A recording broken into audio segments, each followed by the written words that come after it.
नमस्कार, स्वागत है आपका ईटी नाउ स्वदेश पर। आप देख रहे हैं क्लोजिंग कॉल्स। मैं हूं आपके साथ अशेषा अध्वर्यू मुंबई स्टूडियो से, और हमारे साथ अभिषेक भी नोएडा स्टूडियो से जुड़ चुके हैं।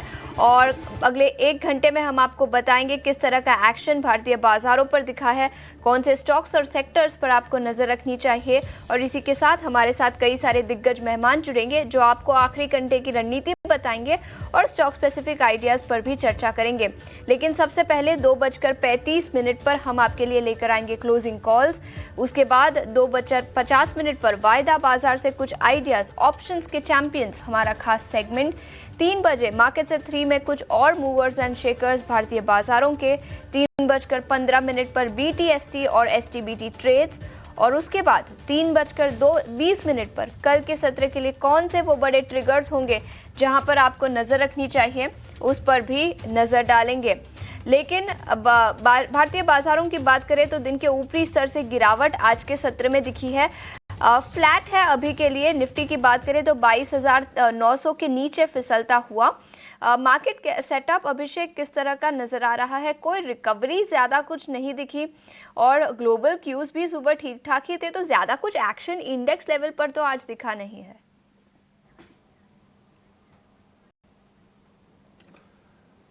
आशीषा, देखिए वॉलेटिलिटी बाजार में है, और वॉलेटिलिटी तब तक रहेगी जब तक बाजार में कॉन्फिडेंस नहीं आता है। आज की अगर आप रेंज की बात करें, देखिए 23,049 के भी हमने स्तर देखे, और इस वक्त 22,865 पर निफ्टी आ गया है, यानी कि ऊपरी स्तर से करीब करीब 180-85 अंकों के आसपास की गिरावट हमने निफ्टी में देखी है। पिछले 3 सत्र जो रहे हैं, कम से कम उसमें यह संकेत मिला है कि बाजार अपने बेस को पक्का कर रहा है। बेस क्या है? 22,800 के लेवल को एक बहुत ही क्रूशियल सपोर्ट लेवल माना जा रहा था, और पिछले 3 सत्र की जो क्लोजिंग हुई है, हमने देखा है कि लोअर लेवल से बाजार ने कम से कम 150, 200, 250 अंकों के आसपास की रिकवरी दिखाई है, और क्लोजिंग आई है 22,900 के ऊपर। उम्मीद करके चलेंगे कि आज भी क्लोजिंग 22,900 के ऊपर हो, तो कम से कम जो एक चिंता थी कि बाजार क्या गिरते गिरते 22,000 की तरफ चला जाएगा, वो चिंताएं थोड़ी सी कम जरूर हुई हैं। और आज हम जरूर देख रहे हैं कि अगर आप हायर लेवल से देखेंगे तो बाजार थोड़ा सा नीचे आया है, लेकिन ब्रॉडर मार्केट में आज घबराहट का माहौल कतई नहीं है। आप देखिए करीब 650 शेयर, 700 शेयर कमजोर हैं, उसके मुकाबले करीब 2,000 शेयर आज मजबूती के साथ कारोबार कर रहे हैं। और मिड कैप में, स्मॉल कैप में स्ट्रेंथ आज हमने लौटते हुए देखी है। प्रॉब्लम कहां पर है? डोनाल्ड ट्रंप ने टैरिफ लगाने का ऐलान किया है फार्मा पर, ऑटो पर, सेमीकंडक्टर पर। तो फार्मा शेयरों में तो आज कमजोरी वैसे होनी थी, हालांकि लोअर लेवल से वो भी रिकवर करते हुए दिखाई दिए हैं। लेकिन आईटी शेयरों का मूड आज खराब दिख रहा है। टीसीएस, इन्फोसिस में करीब 2 से 2.5% के आसपास की गिरावट है।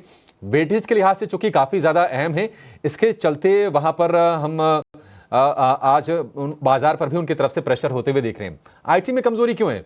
कहीं ना कहीं अमेरिका में इमिग्रेशन नॉर्म्स को भी सख्त करने को लेकर आशंकाएं हैं कि डोनाल्ड ट्रंप इस तरह के कदम उठा सकते हैं, लेकिन थोड़ी दूर की बात है। देखते हैं कि क्या कुछ निकल के आता है, लेकिन थोड़ा सा डर उसके चलते भी हो सकता है, और आज हम वो गिरावट देख रहे हैं। तो आईटी, फार्मा में आज हम सेलिंग देख रहे हैं, लेकिन पीएसयूज, डिफेंस, रेलवे, ये वो शेयर हैं जो काफी ज्यादा पिटाई के शिकार हुए थे, और वहां से थोड़ी सी राहत आज हम जरूर देख रहे हैं। बैंकिंग में हालांकि ऊपरी स्तर से आज हम कमजोरी देख रहे हैं, लेकिन जो बड़े बैंक हैं, आईसीसी बैंक हो गया या फिर एक्सिस बैंक हो गया, वहां पर स्ट्रेंथ है। एचडीएफसी बैंक स्ट्रेंथ दिखा रहा था, लेकिन ऊपरी स्तरों से थोड़ा नीचे आ रहा है। फिलहाल आपको सपाट कारोबार करते हुए दिखेगा, लेकिन 1700 के लेवल्स को बहुत अच्छे से प्रोटेक्ट किया है एचडीएफसी बैंक में। तो बाजार में एक बेस फॉर्मेशन की प्रक्रिया चल रही है, वो फॉर्म नहीं हुआ है, लेकिन उस चरण से बाजार गुजर रहा है। तेजी कब होगी? जब कुछ अच्छी चीजें निकल के आएंगी बैक टू बैक। सबसे बड़ी ट्रिगर क्या होगी? वो होगी एफआईएस की बाइंग। एफआईएस की बाइंग अभी हो नहीं रही है। कल का आंकड़े जो आए थे वो सिर्फ भारतीय एयरटेल के ब्लॉक डील के चलते आए थे। देखते हैं कि आगे किस तरह के आंकड़े निकल के आते हैं। हालांकि जो बड़े निवेशकों से बातचीत ये कह रहे हैं, वो बाजार को लेकर कोई बहुत ज्यादा उनके अंदर निराशा का भाव नहीं है। सबके मन में सवाल है कि एफआईज लौट आए। अगर वो लौट आते हैं, वैल्यूएशन तो ठीक ठाक है, लॉन्ग होल्डिंग भी 16-17% के आसपास ही है, तो अब एफआईज के लिए आप बेचने की आशंका कम है। यहां से खरीदारी के लिए जो उम्मीदें हैं वो ज्यादा बिल्टअप हो रही हैं। ये कुछ स्टॉक्स जो आज रिएक्ट कर रहे हैं पॉजिटिवली। लेकिन चलिए अपने एक्सपर्ट्स को जोड़ते हैं और उनसे ये समझते हैं कि बाजार में आपकी रणनीति आज के लिए क्या होनी चाहिए।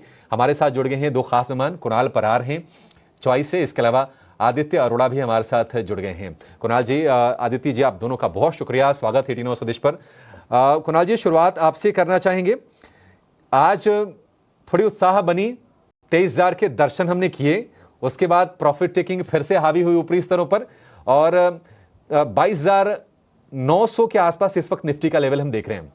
ये जो ऊपरी स्तर से डिप आया है, इसको आप किस तरह से देख रहे हैं, और निफ्टी में क्या कोई व्यू में परिवर्तन हुआ है? कल परसों के मुकाबले आज क्या ज्यादा अच्छा फील हो रहा है बाजार में?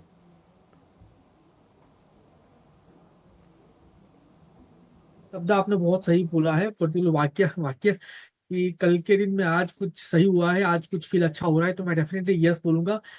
22,700 का सपोर्ट फिलहाल कई दिनों से निफ्टी ने पकड़ के रखा है। आज देखने जाए तो अच्छी खासी मोमेंटम ऊपरी लेवल पे हमें देखने को मिली है, लेकिन टिक नहीं पाया है। घबराने वाली ऐसी कोई बात नहीं है जब तक 22,750 ब्रेक नहीं होता है। ओवरऑल मोमेंटम जो है वो पॉजिटिव साइड का ही है। आप ऊपरी लेवल पे 23,200 23,400 तक के लेवल एक्सपेक्ट कर सकते हो। अगर वो ब्रेक होता है तो और भी अच्छी खासी मोमेंटम देखने को मिल सकती है। सो मेरा जो व्यू है वो पॉजिटिव साइड का ही है जब तक 22,750 ब्रेक नहीं होता है लोअर लेवल पे क्लोजिंग बेसिस पे। ऊपरी ऊपरी लेवल पे 23,400 का लेवल है जो हमें निफ्टी दिखा सकती है। रिया इंडेक्स लेवल पर, लेकिन अब हमारे मेहमानों से कॉल्स ले लेते हैं, क्लोजिंग कॉल्स। और आदित्य, सबसे पहले आप बताएं आखिरी घंटे की रणनीति और स्टॉक स्पेसिफिक आइडियाज कौन से होंगे? बिल्कुल। Good afternoon to you and good afternoon to everyone. देखिए, बाजार में एक पक्की तेजी आ नहीं पा रही है। बार बार तेजी करता है बाजार, फिर एक फेलियर देखने को मिलता है। इसके चलते मुझे लगता है लो बीटा काउंटर्स को चूज करना एक बेहतर स्ट्रैटेजी रह सकती है।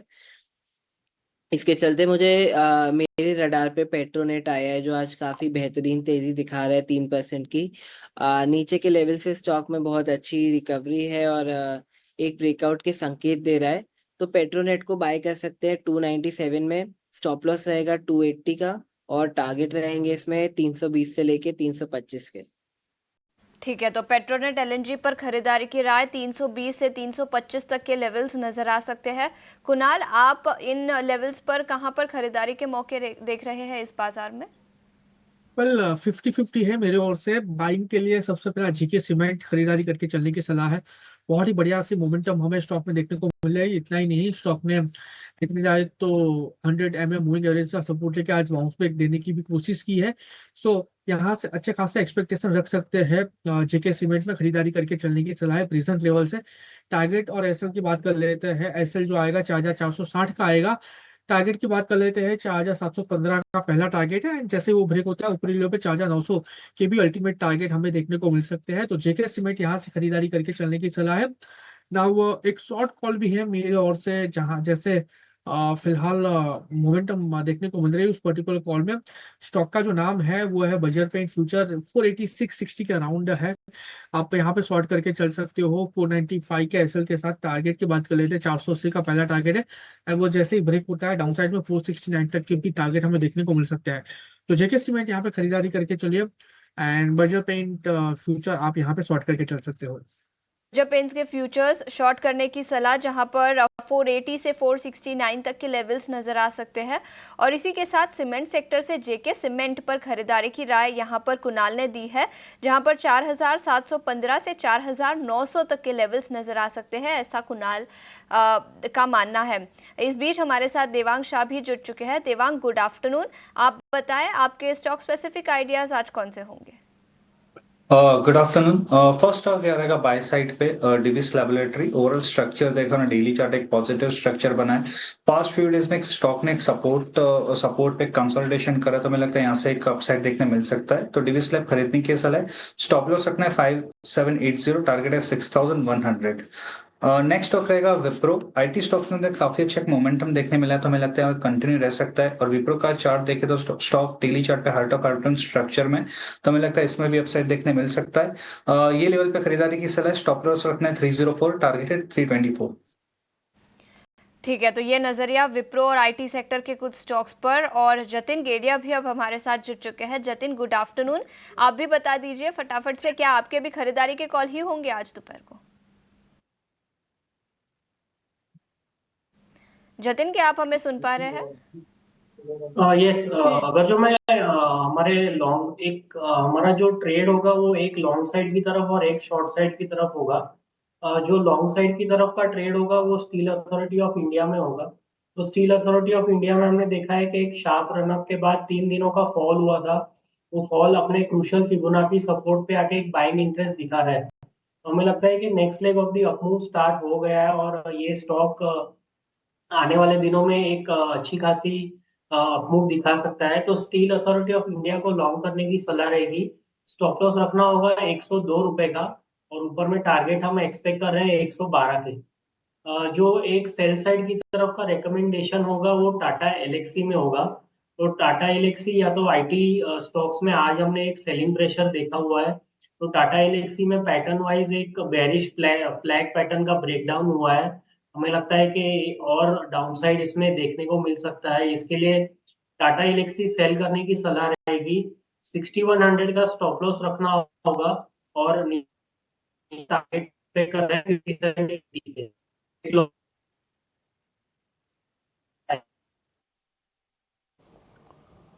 ठीक है, टाटा कुछ दिक्कत है शायद जतिन की आवाज़ में, लेकिन टारगेट इनका टाटा एलेक्सी के लिए 5,780 रुपये का और इस पर सेल की रिकमेंडेशन है 6,100 रुपये की स्टॉप लॉस के साथ।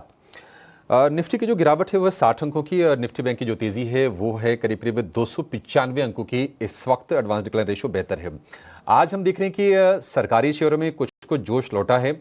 आप अगर निफ्टी के शेयरों को भी देखेंगे तो एनटीपीसी में तेज़ी है, इसके अलावा बीएल में तेज़ी है और जो कैपिटल गुड्स वाली कंपनी से वहाँ पर भी थोड़ा सा उत्साह बनता हुआ दिख रहा है। एलएनटी में 2% के आसपास की तेज़ी है। लेकिन राय चाहिए एनटीपीसी के शेयर को लेकर। कुणाल जी, एनटीपीसी कैसा लग रहा है आपको चार्ट पर ये और क्या टारगेट्स की उम्मीद आप करके चल रहे हैं? जी, एनटीपीसी में हम पिछले 2 दिन से खरीदारी का ही व्यू दे रहे हैं। कल हमने एनटीपीसी 310 के कॉल ऑप्शन में खरीदारी का मौका ढूंढा था एंड कल ही हमने एनटीपीसी कैश में भी पोजीशन बनाने की सलाह दी थी। फिलहाल स्टॉक में जिस हिसाब से अभी मोमेंटम आ रही है, मुझे लग रहा है कि आने वाले दिनों में और भी बढ़िया से मोमेंटम यहाँ पे स्टॉक में हमें देखने को मिल सकती है। जो व्यू है एनटीपीसी में वो पॉजिटिव साइड का ही है। अगर मैं ऊपरी लेवल की बात करूं, फिलहाल एनटीपीसी इस लेवल पे तकरीबन तकरीबन आप देखिए 315 के अराउंड ट्रेड कर रहा है। खरीदारी करके चलने का मौका है यहाँ पे। ऊपरी लेवल पे 335 जैसे ही ब्रेक होता है 350 तक के भी लेवल आप फिलहाल एक्सपेक्ट कर सकते हो। सो अगेन नई खरीदारी करके चलने की सलाह मैं दूंगा और लोअर लेवल पे फिलहाल जो एसएल हम मेंटेन करके चलेंगे वो 305 का होगा। तो ये जो है मैंने ट्रेडिंग के लिहाज से लेवल बताया है, लेकिन मैं कहूंगा कि हमारे जितने भी व्यूअर्स हैं जिनने ऑलरेडी ऊपर के लेवल पे पोजीशन बना के रखी है जैसे 400 405 415 और उनको अगर इस लेवल पे अच्छा खासा लॉस हो रहा है तो मैं कहूंगा कि परफेक्ट लेवल है एवरेज करके चलने की। Medium term to long term में आने वाले दिनों में आपको 400 प्लस के भी लेवल दिखाने के लिए रेडी है। ठीक है, एनटीपीसी को लेकर ये व्यू आज। और हाल फिलहाल एक शेयर ऐसा है फाइनेंशियल स्पेस में जहां पर हमने काफ़ी बढ़िया लॉन्ग बिल्डअप होते हुए देखे हैं और वो शेयर है मणप्पुरम फाइनेंस का।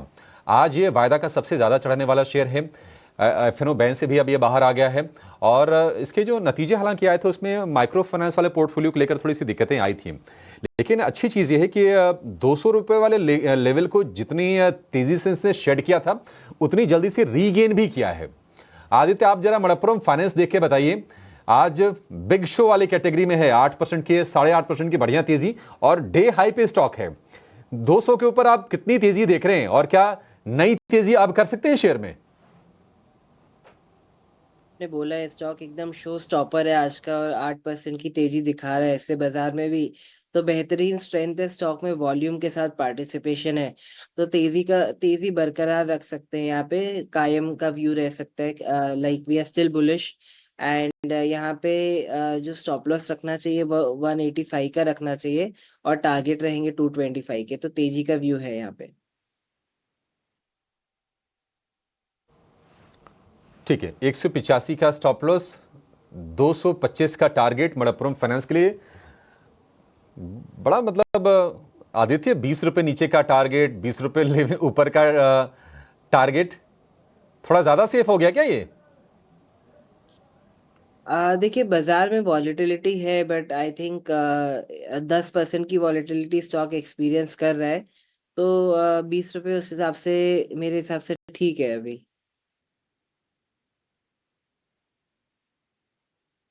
ठीक है, बढ़िया है। मणप्पुरम फाइनेंस लगा दीजिए बाय का ठप्पा। 225 का टारगेट और 185 रुपए का स्टॉप लॉस आदित्य की तरफ से।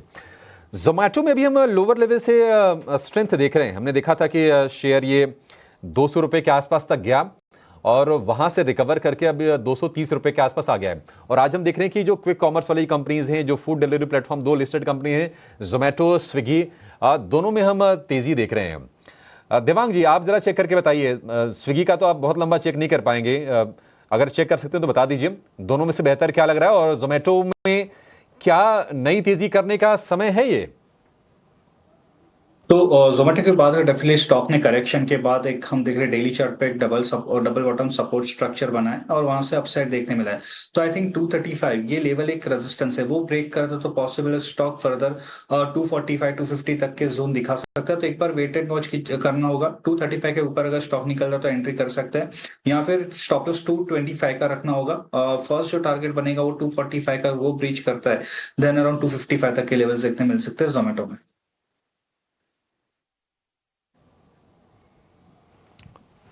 ठीक है, जोमेटो को लेकर ये व्यू। आज के बाजार में ना एक चीज और नोटिस करने वाली है कि बहुत सारे ऐसे स्टॉक्स हैं जिनकी चर्चा हाल फिलहाल नहीं हुई है, लेकिन आज मोमेंटम बड़ा कमाल का है।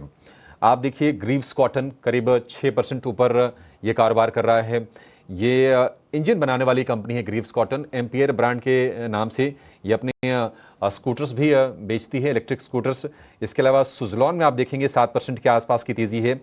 तो स्टॉक स्पेसिफिक मूव्स बड़े अच्छे हैं। और इसके अलावा अगर आप देखेंगे ना तो होटल स्पेस में आज काफी बड़ी बड़ी तेजी आपको दिखेगी। और जो दिग्गज है इंडियन होटल्स, उसमें 750 रुपए के आसपास के हम भाव देख रहे हैं। कुणाल जी, आपकी कहीं मिड कैप बास्केट में होटल हॉस्पिटैलिटी में कहीं आपकी नजर गई है? कोई ट्रेड वहां से निकल के आ रहा है? Well, definitely and February and हो रहा है एंड मार्च एंड अप्रैल में ये 3 महीने ऐसे हो गए जहाँ पे वैकेशन को लेके थोड़ी रिदम ज्यादा होगी, पर्टिकुलरली क्योंकि वैकेशन हो जाएंगे, स्कूल वैकेशन हो जाएंगे एंड कोविड के बाद जैसे ही चलन चालू हुआ है कि घर पे रहने से अच्छा है कि चलो कहीं घूम के आते हैं, तो मुझे लगा है कि आने वाला क्वार्टर बहुत ही शानदार होगा होटल इंडस्ट्रीज के लिए। एंड उसमें भी अगर मैं बात करूँ तो ताज की एक कंपनी इंडियन होटल, जिसपे मुझे लग रहा है कि फोकस करके चलना चाहिए। फिलहाल स्टॉक 741 के अराउंड है।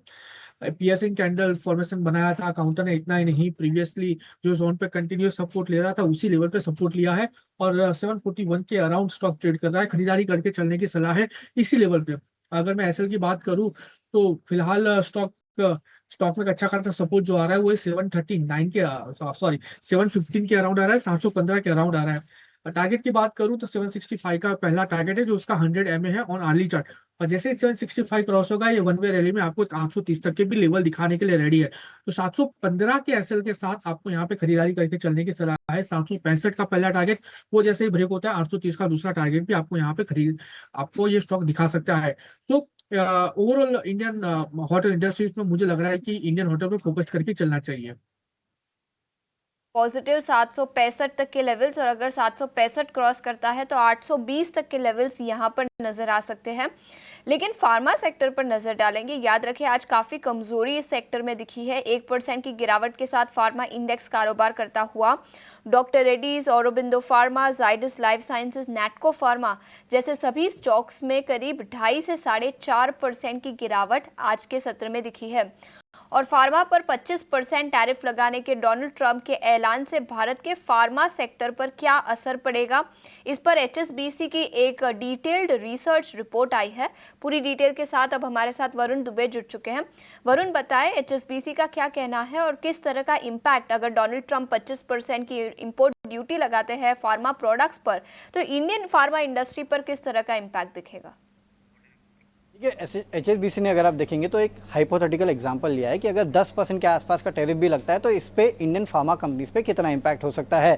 देखिए, सबसे पहले मैं आपको बता दूं, HSBC कहता है अपनी रिपोर्ट में कि यूएस में जितने भी ड्रग्स है उसमें से अगर आप देखेंगे तो 90% जो ड्रग्स है, जो प्रिस्क्रिप्शन वॉल्यूम होते हैं, वो दरअसल जेनरिक ड्रग्स का होता है। और जेनरिक ड्रग्स में भी जो वो इंपोर्ट करते हैं उसमें 60% के आसपास का तो भारतीय कंपनियों से इंपोर्ट करते हैं। तो भारत पे यूएस का डिपेंडेंसी जो है वो काफ़ी ज़्यादा है। और भारतीय कंपनी की कुल जो एक्सपोर्ट है यूएस में वो करीब $10 बिलियन के आसपास की है। यानी करीब जो एक्सपोर्ट भारतीय कंपनियां कुल करती है उसमें से 30% के आसपास जो है वो दरअसल यूएस में जाता है। और यूएस से इंडिया इंपोर्ट भी करता है मेडिसिन करीब $1 बिलियन के आसपास की, यानी कि 1/10 जो ये एक्सपोर्ट करते हैं। हालांकि उस पर इंडिया जो है वो करीब 10% के आसपास के टैरिफ जो है वो लगाते हैं। और जो इंडियन कंपनीज है इनके कुल रेवेन्यूज़ में से करीब 10 से 50% के आसपास का अगर आप देखेंगे तो वो यूएस के मार्केट्स में एक्सपोर्ट होता है। खासकर जाइडस लाइफ में देखिए 47%, डॉक्टर रेड्डीज है, सन फार्मा है, सिप्ला है, ये जो दिग्गज कंपनियां हैं इनका यूएस में एक्सपोर्ट जो है वो काफ़ी बड़ा होता है। अब HSBC का ये कहना है कि ये मान के चल रहे थे कि FY26 में 10 से 60% के आसपास के जो एक्सपोर्ट्स होंगे वो दरअसल यूएस में होंगे इंडियन कंपनीज के।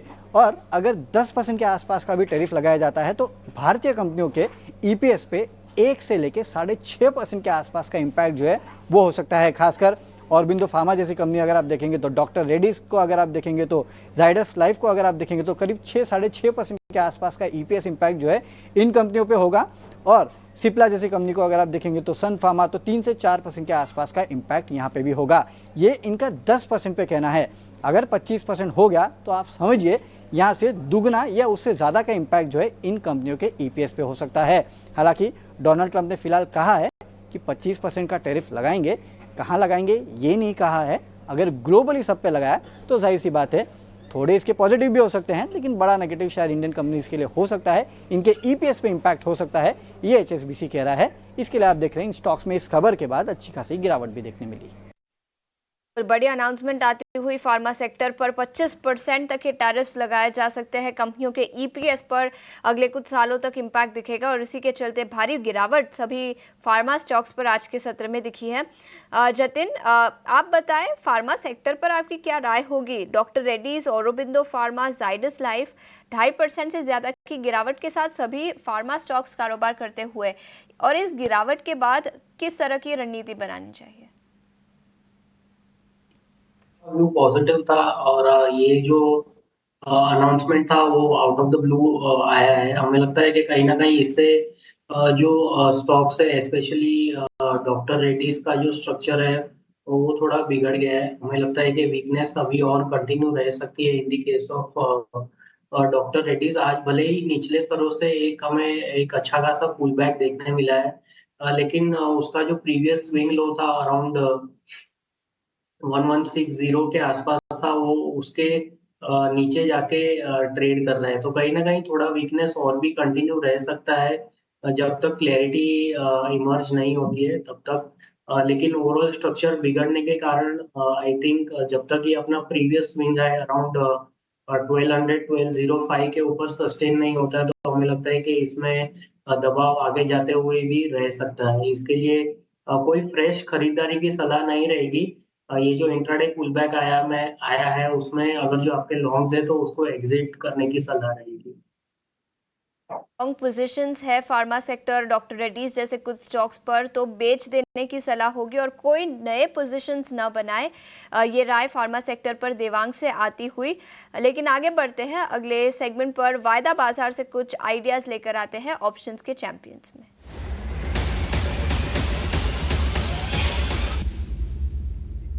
और इस आखिरी घंटे का ऑप्शन का चैंपियन बताने के लिए हमारे साथ स्वस्तिका इन्वेस्टमार्ट के संतोष मीना जी जुड़ चुके हैं। संतोष जी, शुक्रिया समय निकालकर जुड़ने के लिए। बताएं वायदा बाजार में कौन सा स्टॉक आप खरीदारी करने की राय देंगे? आशीष यार, तो मार्केट की बात करें तो आज भी काफी वॉलेटाइल हो रहा है, लेकिन कुछ पॉकेट्स अच्छा कर रहे हैं। तो इसमें से एक जुबिलेंट फूड मुझे काफी अच्छा नजर आ रहा है। इस स्टॉक की बात करें तो यहाँ पे एक डबल बॉटम फॉर्मेशन बनते हुए नजर आ रहा है।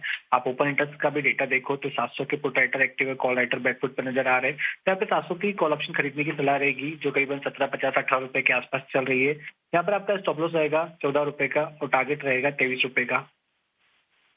फूडवर्क के 700 के कॉल खरीदने की सलाह यहाँ पर दी जा रही है, जहाँ पर अधिकतम नुकसान 4,365 रुपए प्रति का और अधिकतम मुनाफा 6,875 का हो सकता है।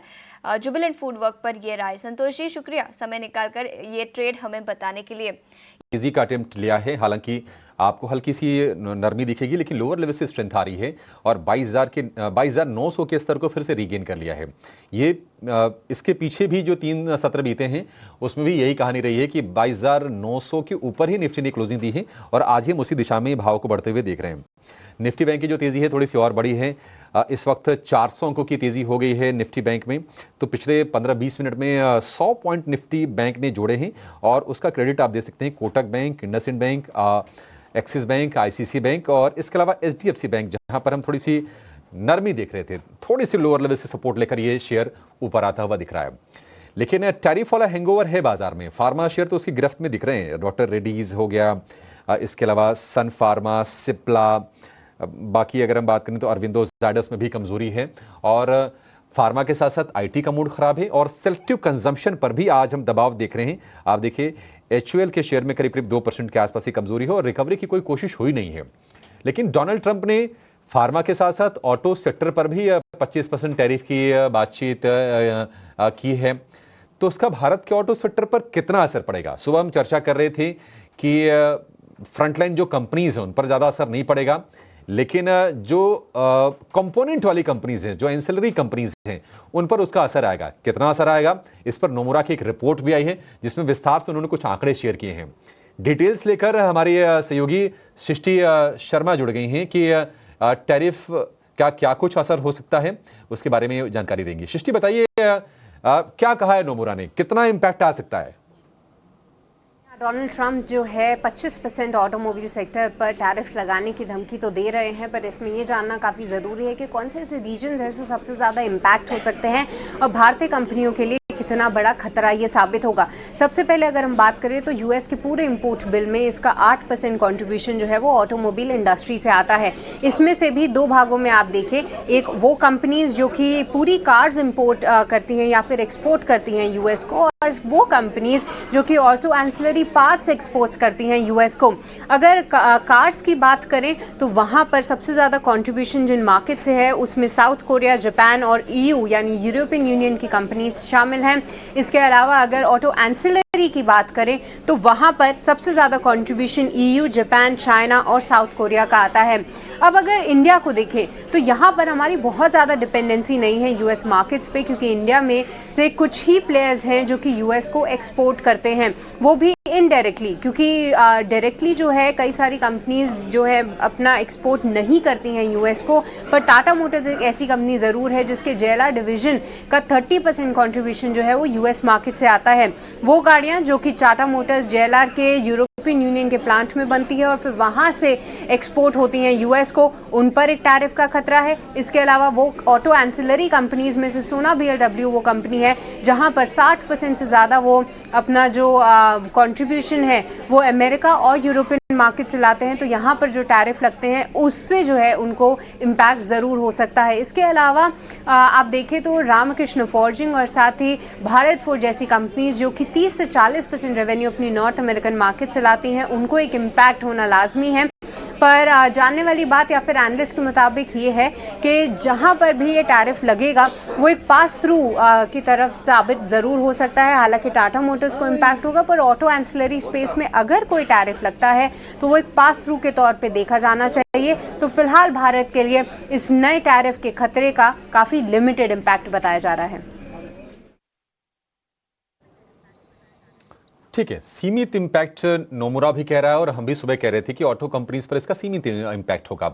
अगर आप टू व्हीलर देखेंगे तो यहाँ पर जो थोड़ा बहुत एक्सपोजर है लार्ज क्वांटिटी में वो आयशर मोटर का है, वो भी 650 वाली कैटेगरी में।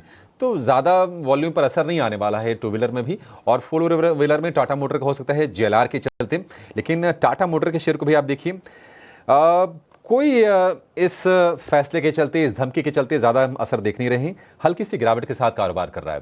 लेकिन टाटा मोटर पर एक व्यू ज़रूर लेंगे, क्योंकि जतिन, टाटा मोटर जब से 700 रुपये के नीचे गया है, अच्छा आज सीएलएसए की रिपोर्ट भी आई थी, सीएलएसए ने टारगेट दिया है आई थिंक कि 950 रुपये के आसपास का टाटा मोटर शेयर को लेकर। उन्होंने कहा कि वैल्यूएशन उनको अब ठीक लग रहे हैं टाटा मोटर के, लेकिन वो उत्साह नहीं आ रहा है। मतलब अगर आप पी देखेंगे, अगर प्राइस टू इक्विटी रेशियो, वो भी 6 का पी है। इससे सस्ता क्या मिलेगा कोई ऑटो कंपनी? ऐसा नहीं कि कंपनी की गाड़ियां बिक नहीं रही हैं, लेकिन कहीं ना कहीं निराशा छट नहीं रही है स्टॉक से। 1200 रुपये के आसपास तक गया था, 1189 रुपये इसका 52 वीक हाई है और वहां से गिर के अब ये देखिए भाव कितना 680 रुपये का है।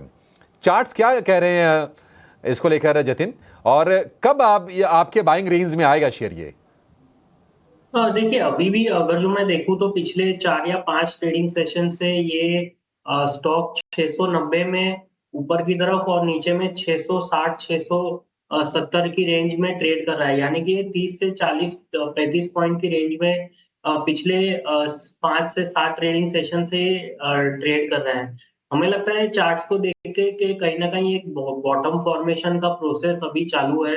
अगर जो मैं थोड़े लंबी अवधि के चार्ट्स देखूँ तो हमें लगता है कि 670, 666 ये जो रेंज है वहाँ पे एक क्रूशियल फिबोनाची सपोर्ट भी है और साथ ही साथ में वीकली का लोअर बोलिंगर बैंड भी है। तो कहीं न कहीं सपोर्ट बहुत ही क्रूशियल सपोर्ट लेवल्स के आस-पास है। एक पेशेंस टेस्ट कर रहा है लेकिन हमें लगता है लिमिटेड डाउनसाइड है in case of Tata Motors. इसमें अगर जो मोमेंटम की बात करूँ तो हमें लगता है कि इसमें एक रन अप देखने मिल सकता है। लेकिन उसके लिए स्टॉक को 695 700 का रेंज जो है उसके ऊपर थोड़ा सस्टेन करना होगा। उसके बाद ये अपसाइड की तरफ की रैली स्टार्ट हो सकती है। इसके लिए 695 700 एक क्रूशियल लेवल होगा जो हम लोगों को ध्यान में रखना होगा अच्छी खासी मोमेंटम देखने के लिए।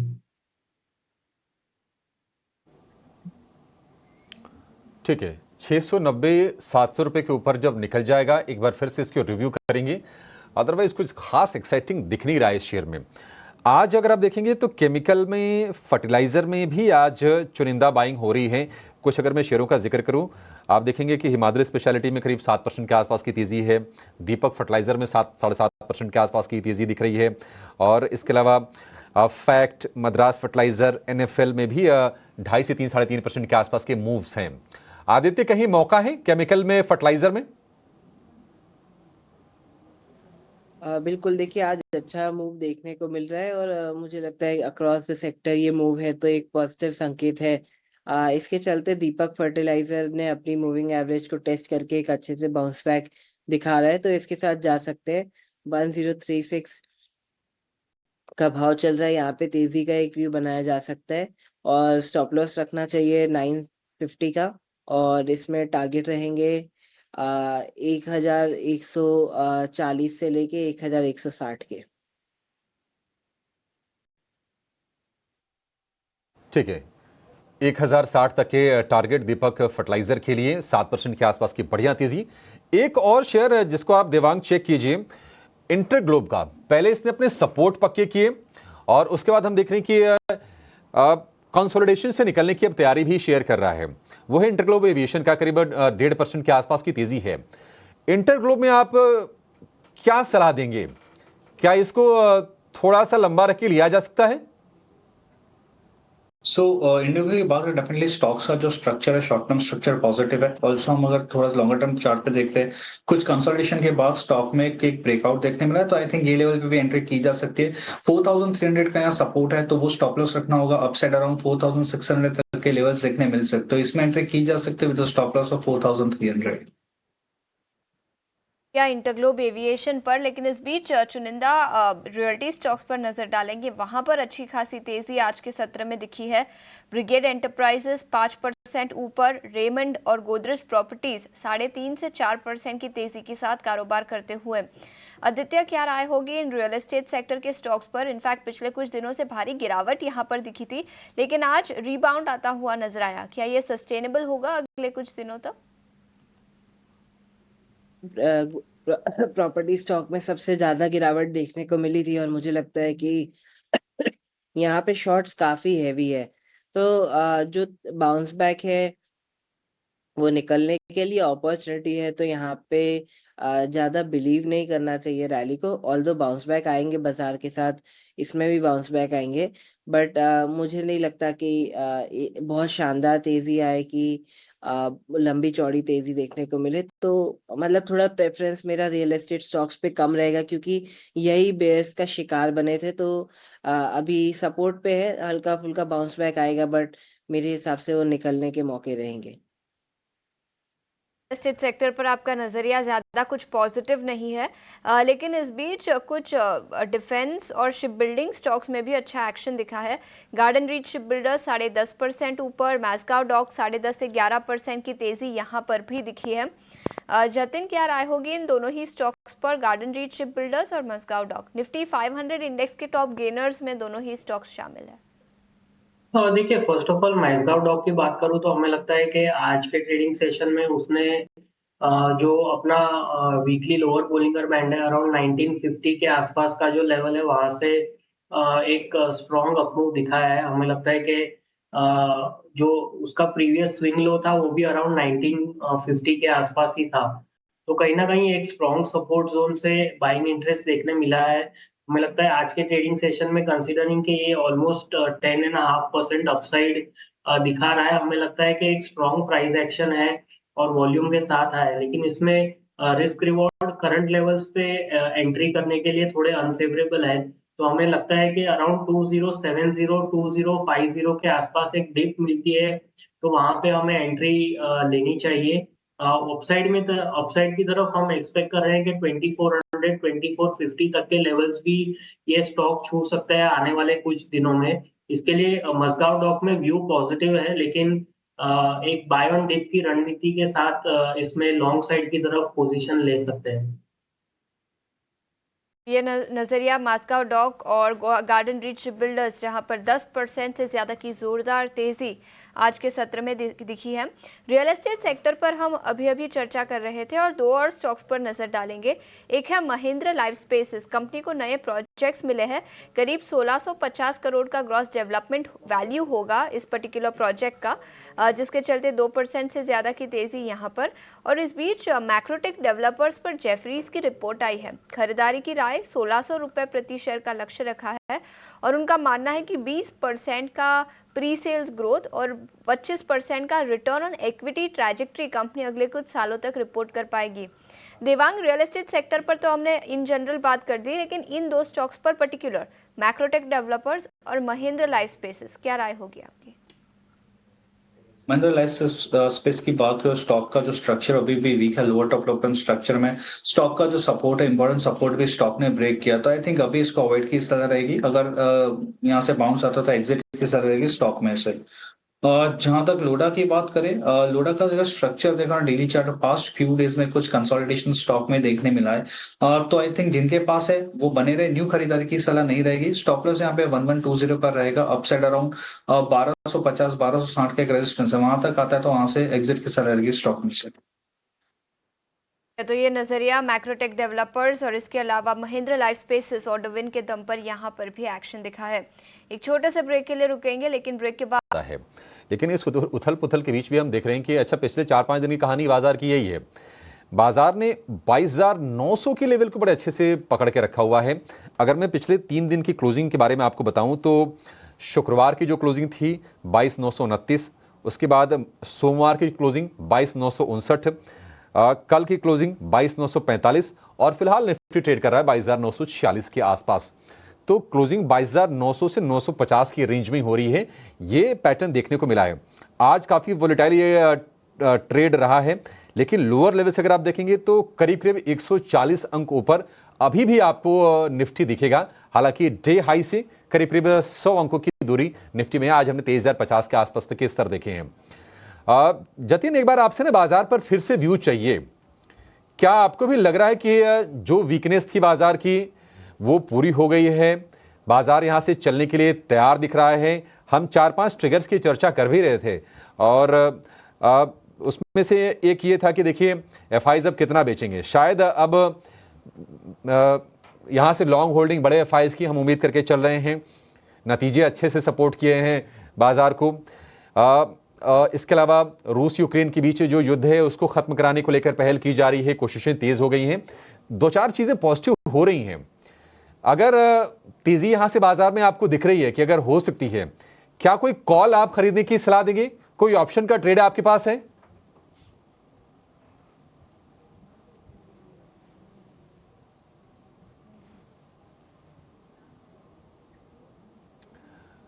जतिन प्लीज अनम्यूट कीजिए, फिर सुन पाएंगे आपको।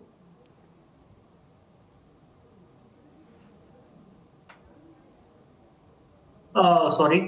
सो देखिए, अगर जो आज के निफ्टी की मूव की बात करूं तो अगर जो हम आईटी का जो अंडर परफॉर्मेंस का जो कंपोनेंट है उसे निकाल देंगे तो हमें लगता है कि निफ्टी ने आज के ट्रेडिंग सेशन में एक अच्छा खासा मूव दिया है। लेकिन अगर जो मैं एक कॉल ऑप्शन लेने की बात करूँ तो हमें लगता है कि कल के ट्रेडिंग सेशन के लिए हम ज़्यादा कोई बड़े फायरवर्क्स एक्सपेक्ट नहीं कर रहे हैं। हमें लगता है कि कहीं न कहीं ऊपर में 23,000 23,050 का एक स्ट्रॉन्ग रेजिस्टेंस है और नीचे में 2800 का एक स्ट्रॉन्ग सपोर्ट है। तो कहीं न कहीं बाज़ार ये 300 पॉइंट की रेंज में ही मूव करेगा। अगर जो कल के ट्रेडिंग सेशन में हमें 23,100 के स्ट्राइक के जो कॉल और राइटर्स है उसमें थोड़ी अनवाइंडिंग देखने मिलती है ड्यूरिंग द डे, तो हम आई थिंक एक कॉल ऑप्शन लेने की सजेशन दे सकते हैं। But at this point of time considering the data points हमें लगता है कि at this point of time call option लेके जाने की सलाह नहीं रहेगी हमारी। कोई बात नहीं, स्टॉक पे आ जाते हैं। आईसीसी बैंक जरा चेक कीजिए आदित्य आप, 1260 रुपए के आसपास से ही ये शेयर फिसला था, 2 दिनों की गिरावट हुई और आज बड़ा स्ट्रॉन्ग मोमेंटम है। क्या बीटीएसटी करके जाएं बैंकिंग में, आईसीसी बैंक में?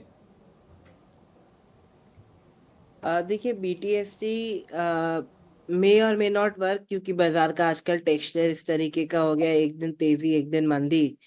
बट अगर थोड़ा पोजिशनल व्यू है तो बिल्कुल आईसीआईसी बैंक में तेजी कर सकते हैं with stop loss of 1240 and target of 1284। तो तेजी की जा सकती है बट पोजिशनल। ठीक है, पोजिशनल तेजी कीजिए। एक दिन की 2 दिन की ट्रेड में चूंकि स्विंग ज्यादा है, इंट्राडे मूवमेंट ज्यादा है, तो शायद आपके लिए स्ट्रेटजी काम ना करे। थोड़ा सा लंबा रखेंगे, आपको अपने टारगेट्स अचीव हो जाएंगे। 25 रुपए यहां से ऊपर के टारगेट करीब करीब आपको आदित्य सुझा रहे हैं। आईसीसी बैंक को लेकर 1261 रुपए के आसपास का भाव है। आज बैंकिंग ने अच्छे से सपोर्ट किया है। फिलहाल अगर आप निफ्टी बैंक को देखेंगे तो जो तेजी है वो है 476 अंकों के आसपास की, तो बढ़िया तेजी। बीएल तो चल ही रहा है, करीब 3.5% के आसपास की तेजी है।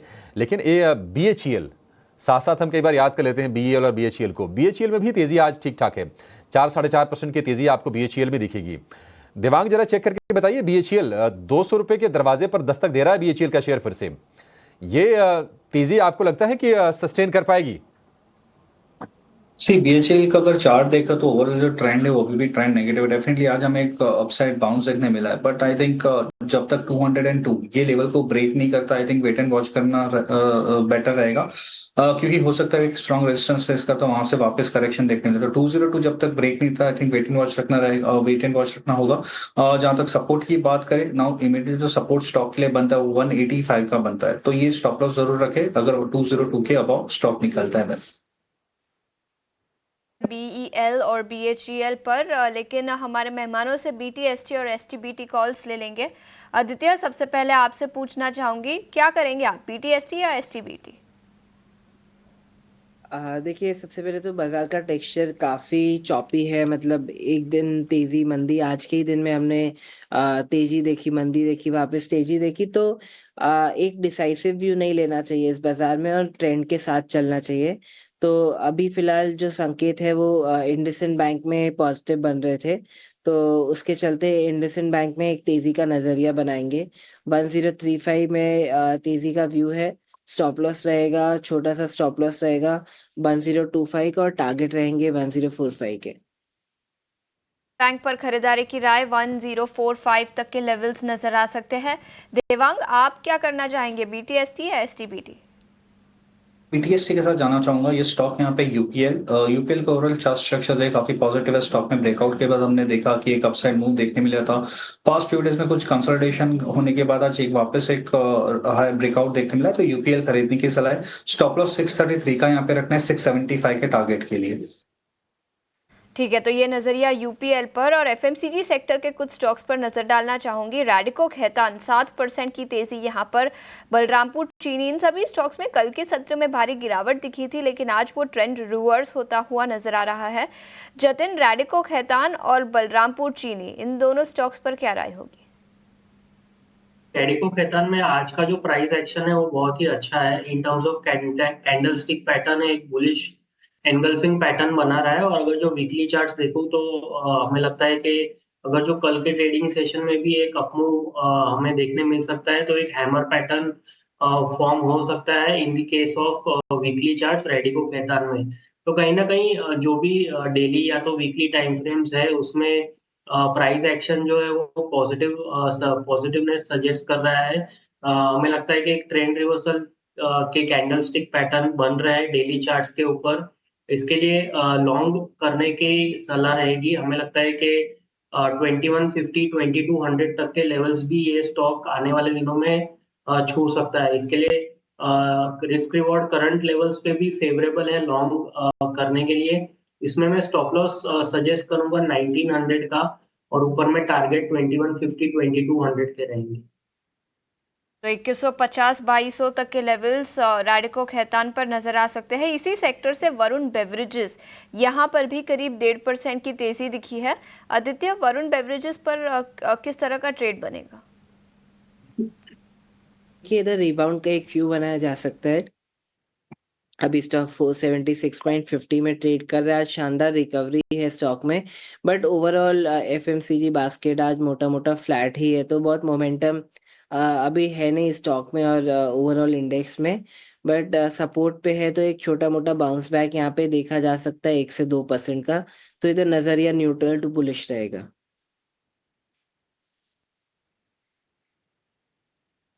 वरुण बेवरेज को लेकर न्यूट्रल टू बुलिश नजरिया। आज मिड कैप में, स्मॉल कैप में काफ़ी ज़्यादा हमने तेज़ी देखी, और इसके अलावा डिफेंस और रेलवे स्टॉक्स बड़े आज दमदार रफ्तार से चले।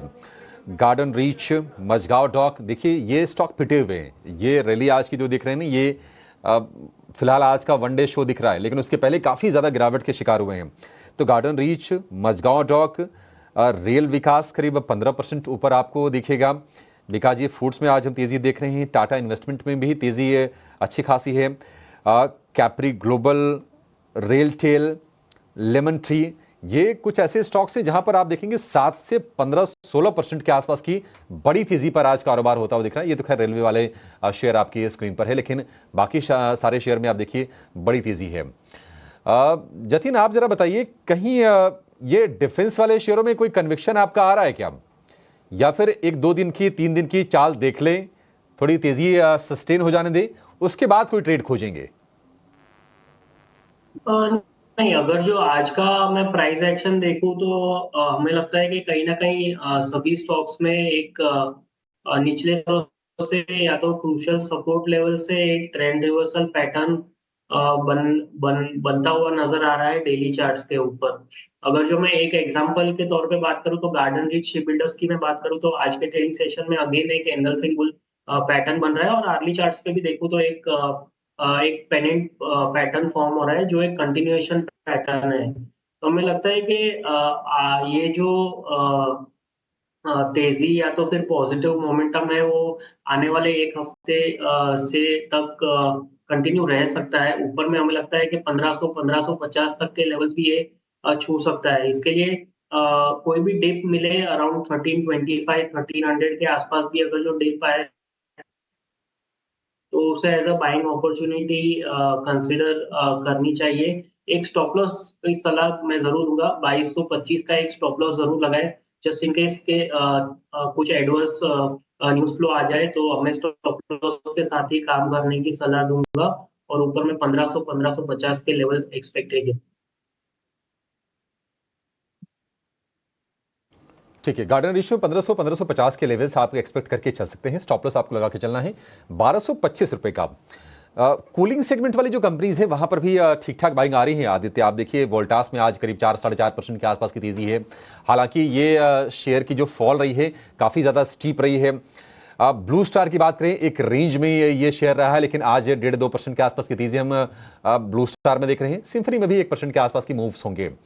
नॉर्थ में ऐसा हम देख रहे हैं, पता नहीं अभी आप मुंबई में बैठे हैं, अहमदाबाद में बैठे हैं, वहां पर टेम्परेचर का क्या हाल है, लेकिन दिल्ली में ऐसा लग रहा है कि अभी तो फरवरी खत्म भी नहीं हुआ और गर्मियों का दी एंड हो गया, ऐसा लग रहा है। शायद थोड़ा एंटिसिपेट करके बाइंग हो रही होगी कूलिंग सेगमेंट वाली कंपनीज में। वोल्टास तेजी को कैसे आप देख रहे हैं? क्या बीटीएसटी करके जाएं इसमें, या फिर थोड़ा पोजिशनल खरीदारी कर सकते हैं इसमें? बिल्कुल, देखिए इवन यहाँ पे भी ऐसा ही हाल है कि गर्मी जैसा माहौल पहले ही बन चुका है होली से पहले। तो हर जगह माहौल गर्म हो रहा है, और बाजार में भी आज वोल्टास में माहौल गर्म हो रहा है। तो बिल्कुल बीटीएससी के लिए और पोजिशनल के लिए वोल्टास में तेजी का मन बना सकते हैं एट 128182 और स्टॉप लॉस रहेगा 1210 का और टारगेट रहेगा 1350 का। ठीक है, तो ये नज़रिया वोल्टास पर। इस बीच पीएसयू बैंकिंग सेक्टर के कई सारे स्टॉक्स में अच्छी खासी तेजी आज दिखी है। Union bank, bank of India, UCO bank सभी स्टॉक 3.5 से 4.5% की तेजी के साथ कारोबार करते हुए। जतिन, इन सभी पीएसयू यानी सरकारी बैंकिंग स्टॉक्स में से कोई स्टॉक जहां पर फ्रेश पोजीशंस आज लिए जा सकते हैं? एज अ डिस्क्लोजर हमने हमारे क्लाइंट्स को बैंक ऑफ बड़ौदा सजेस्ट किया है। हमें लगता है कि डेली चार्ट्स के ऊपर एक ट्रेंड रिवर्सल के संकेत है। लोअर टॉप लोअर बॉटम से एक हायर टॉप हायर बॉटम बनने जा रहा है। कल के ट्रेडिंग सेशन में एक कंसोलिडेशन पैटर्न था जो आज ऊपर की तरफ ब्रेकआउट आया है। हमें लगता है कि एक ट्रेंड रिवर्सल पैटर्न है और एक काउंटर ट्रेंड रैली इसमें पॉसिबल है टुवर्ड्स द लेवल ऑफ 218 से 220।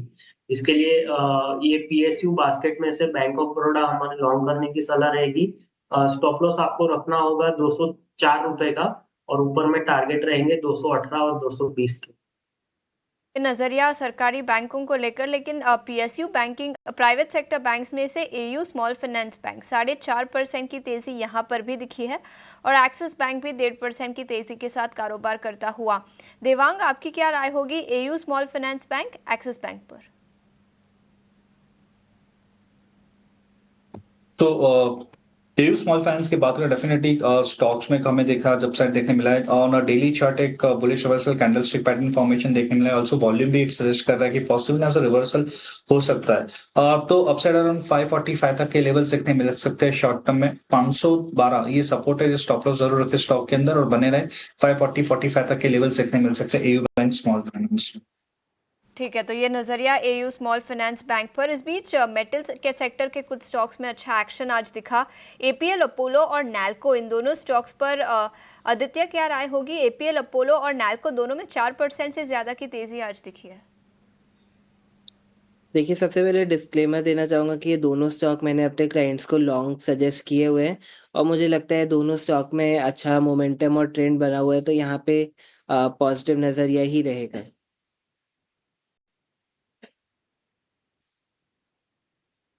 पॉजिटिव नज़रिया इन दोनों स्टॉक्स पर।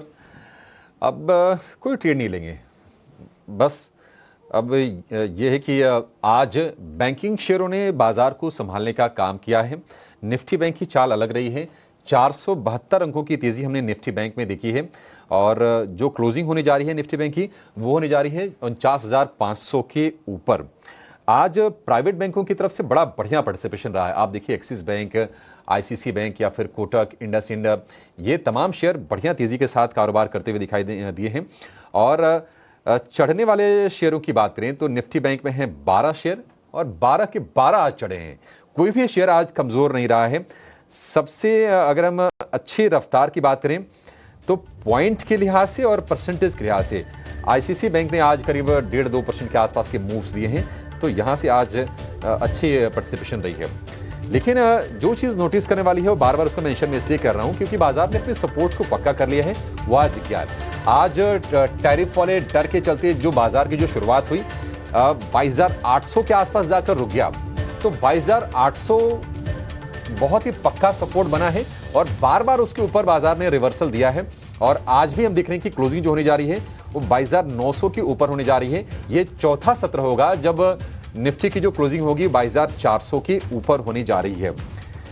टैरिफ वाली टेंशन के चलते आज फार्मा में कमजोरी रही। हमने डॉक्टर रीडीज में गिरावट देखी। सिप्ला सन फार्मा में 1 से 1.5% के आसपास की नरमी रही। वायदा की बात करें तो वहां पर हमने देखा कि जाइडस में कमजोरी रही है। अरविंदो फार्मा में 2-3% के आसपास की कमजोरी रही। और आईटी शेयरों के लिए भी आज दिन खराब रहा, चूंकि वेटेज के लिहाज से काफी क्रूशियल होते हैं। टीसीएस, इन्फोसिस 2 से 2.5% के आसपास की कमजोरी हमने टीसीएस और इन्फोसिस में देखी। और अगर हम कुछ और शेयरों की बात करें तो एलटीआई माइंट्री में करीब 3% के आसपास की नरमी रही। तेजी कहां पर रही? तेजी आज रही है रेलवे में, तेजी आज हुई है डिफेंस में। गार्डन रीच हो गया, मझगांव डॉक हो गया, एचएएल हो गया, ये तमाम शेयर काफी अच्छे रफ्तार से चलते हुए दिखाई दिए हैं। और अगर हम रेलवे की बात करें तो उसमें RailTel, RVNL, IRFC, IRCTC, ये तमाम शेयर चले हैं। एक और खेमा जो गर्म रहा है वो रहा है प्लेटफॉर्म स्टॉक्स का, जिसमें कि स्विगी और जोमेटो को आप देखिए, न्यू एज टेक्नोलॉजी कंपनीज में स्विगी जोमेटो आज चले हैं, और साथ ही साथ बीएसई सीडीएसएल में आज हमने तेजी देखी है। एंजल वन का शेयर आज अच्छे से चला है। और अगर हम पीएसयूज की बात करें तो बीएल और बीएचईएल इनमें अच्छी तेजी रही, 3% से ज्यादा की, और एनटीपीसी में भी मूव रहा 1% के आसपास का। तो आईटी फार्मा कंजम्पशन को अगर हम छोड़ दें तो बाजार का मूड अच्छा रहा है। स्मॉल कैप मिड कैप में भी आज स्ट्रेंथ लौट आई है और अच्छी स्ट्रेंथ रही है। आपको मार्केट के ब्रेथ में वो चीज दिखेगी। 2000 शेयर ऊपर बंद हुए हैं, 600-650 शेयर आज कमजोरी के साथ बंद हुए हैं। इंडिया विक्स में हल्की सी नरमी रही है 1% के आसपास की, 15.5 के आसपास का इंडिया विक्स। तो मैं क्लोजिंग को ठीक कहूंगा। तमाम चिंताओं के बीच में, टैरिफ की चिंताओं के बीच में भी 22,900 के ऊपर बंद होना अच्छी क्लोजिंग रही है। 23,000 के ऊपर अगर बंद होता, जो आज हम दिन के दौरान लेवल देख रहे थे तो कॉन्फिडेंस थोड़ा सा और बेहतर हुआ होता, लेकिन ठीक है। आज चौथे सत्र में बाजार ने 22,900 को अच्छे से डिफेंड किया, उसके ऊपर की क्लोजिंग दी है। ये आज रही है बाजार की कहानी, तो नेगेटिव सेंटिमेंट के बीच में भी। तो ठीक है, आज के सत्र को यहीं पर समाप्त करने का समय हो गया है और अपने तीनों मेहमानों से हम अलविदा लेंगे। आदित्य जी, तेवांग जी, जतिन, आप तीनों का बहुत शुक्रिया समय देने के लिए और तमाम शेयरों पर अपनी रणनीति हमसे साझा करने के लिए। एक छोटे से ब्रेक ले रुकेंगे। फिलहाल मुझे और आशीषा को आप